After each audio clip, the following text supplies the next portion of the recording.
rakyat. Sebab pemimpin dipilih untuk mewakili rakyat. Ya. Bukan jadi babi. Seolah-olah hari ini pemimpin Dah jadi babi. dia mewakili babi dan kandang babi. Ya, betul. Dia mewakili toke-toke babi. Ya. Dia tak mewakili rakyat. Sokong. Sebab tu apabila dia nak buat keputusan nak mengalihkan daripada Tanjung Sepat ke Hulu Selangor, dia ada tanya penduduk Hulu Selangor? Tak ada. Dia ada tanya rakyat Selangor? Ada tanya penduduk-penduduk dekat sekitar Bukit Tagar? Walaupun Perdana Menteri mengesyorkan kepada Amiruddin supaya membatalkan, tapi mana hitam putihnya? Bercakap, semua orang boleh bercakap. Apabila tak ada hitam putih, yang akan jadi mangsa adalah rakyat juga. Kita tak nak rakyat jadi mangsa bukan sekadar kerana bau saja. Kita tahu dia akan mencemarkan air. Yang mana Bukit Tagar adalah salah satu daripada water encashment ataupun tempat tadahan hujan yang memproses air untuk negeri Selangor. Bukan sekadar Hulu Selangor sahaja akan terjejas, tetapi seluruh Selangor akan terjejas daripada bekalan air. Yang ketiga, bukan sekadar bau tetapi penyakit. Ya. Kita tak nak insiden yang berlaku di Bukit Pelanduk hari itu yang mengorbankan 105 nyawa, yang menyebabkan 400 orang gila kekal. Gila kerana virus itu menyerang. Virus ini dia tak kenal manusia. Dia bukan serang pemakan babi saja. Tetapi virus ini datang daripada pencemaran babi. Mereka mengatakan mereka akan kawal peternakan babi, perkumuhan babi. Tetapi adakah mereka kawal perkumuhan babi di negeri Pulau Pinang? Ada. Sudah banyak kali Pulau Pinang ni tercemar. Sungai Kampung Selamat, Sungai Kerih. Bagaimana air-air sungai menjadi hitam. Penduduk-penduduk mendapat penyakit. Kononnya inilah model yang akan ditiru oleh Selangor. Selangor nak tiru model Pulau Pinang. Pulau Pinang menyebabkan air sungai tercemar. Kononnya mereka cakap, dia ada akhbar. Mereka cakap dalam dewan. Dia kata Pulau Pinang ada proses yang baik untuk kontrol pencemaran babi. Yang tak ada sekarang babi, dia katanya. Walhal Pulau Pinang kita tahu membekalkan 500,000 ekor babi. Babi. Babi aja. Hanya 500 ekor babi, 500,000 ekor babi. Ya. Pencemaran sudah menjadi begitu teruk, menyebabkan ramai penduduk mendapat penyakit dan sebagainya. Sekarang yang nak dibuat di Bukit Tagar, kalau jadi dia teruskan projek di Bukit Tagar, Memang babi dah dia. bukan 500,000. Bukan 500,000. Tetapi lebih daripada 1 juta. Sebab 500 ekar tu, 1 ekar 4,000. kalau dia nak bela 50 ekor, 500 ekor, balik hasil tak? Tak balik hasil. Mereka nak buat, kita katakan projek ataupun kita katakan pusat perkumuhan. Makan berapa bilion? Takkan mereka nak tanggung kerugian kerana nak bela babi yang sedikit. Berdasarkan keluasan akan lebih daripada 1 juta ekor babi. Kalau 500 ekor babi mereka tak boleh kontrol perkumuhan dia, 1 juta mereka boleh kontrol. Tak boleh.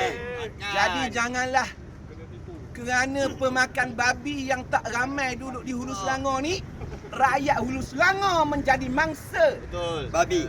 Bukan sekadar bau tapi sakit. Dan boleh, kalau dia merebak secara dahsyat sebagaimana dulu JE, Japanese Encephalitis, kemudian virus Nipah, nyawa yang akan terkorban. Dia kata dia tak akan buang pencemaran kat sini. Dia kata tak akan buang pencemaran kat sini. So pencemaran tu nak bawa kat mana? Mereka nak masuk dalam lori. Kalau lori tu terbalik dekat highway, Habis. daripada duduk dalam Bukit Tagar, dia bawa ke seluruh Malaysia.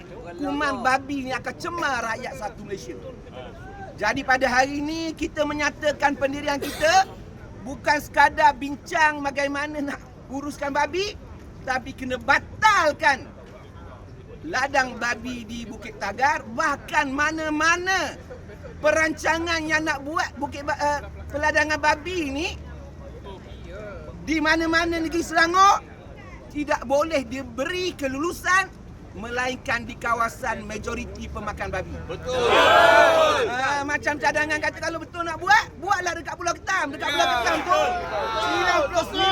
99.9% adalah pemakan babi. Betul. Kenapa nak bina kandang babi di kawasan 70% tak makan babi? Selalunya pemimpin-pemimpin ni dia tak fikirkan rakyat, tapi dia fikirkan perniagaan. Dia fikirkan perut mereka. Dia fikirkan kuasa mereka. Mereka fikirkan sokongan. Betul tu.